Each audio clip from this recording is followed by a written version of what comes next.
Good morning guys. Sa araw na ito, meron tayo dito yung XRM RS125 Fi.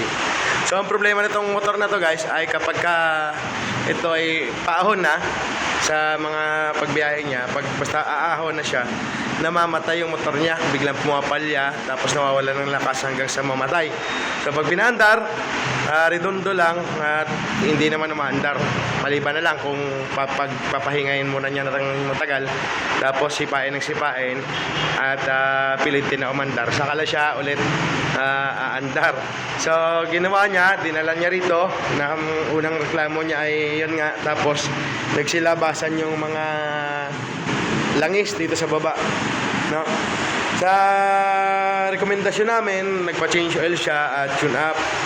So sa maniwala kayo at sa hindi, yung oil po ng makina niya ay ganito karami laman. Itong dalawa, so dalawang bote na to, yan, may yung isang 800 ml tsaka isang 1 liter, punong-puno lahat yan, no?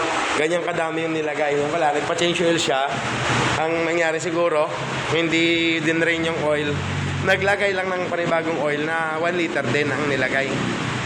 So awareness po sa lahat ng mga nagpapa-change oil, lalo na sa mga DIY na dapat nag-change oil kayo, drain talaga yung oil.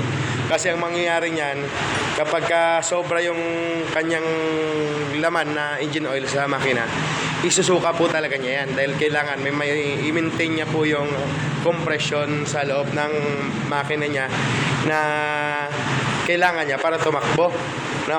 So ang mangyayari, imbis na isuka niya doon sa tambutso, dahil hindi naman pwede yun, maghahanap siya ng pinakamalambot na parte ng motor nyo na pwedeng pagsukahan. Unang-una, yung breather ng makina. So andun yun sa may bandang gitna, papunta po yan ng air cleaner. So kagaya ng nangyari, namamatay nga talaga siya kasi inaabot ng oil ang air cleaner niya.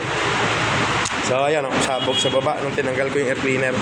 Ganon yung nangyari. May extra pa. Ayan, may lumalabas pa. So ganon. Pag kayo nahigop ng spark plug, syempre normal, dahil hindi naman kaya sunugin ng spark plug yon, mamamalya, tapos mamamatay yung makina.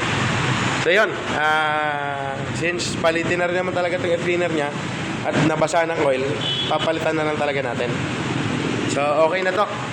Sana ay may natutunan kayo sa ating ginawang video.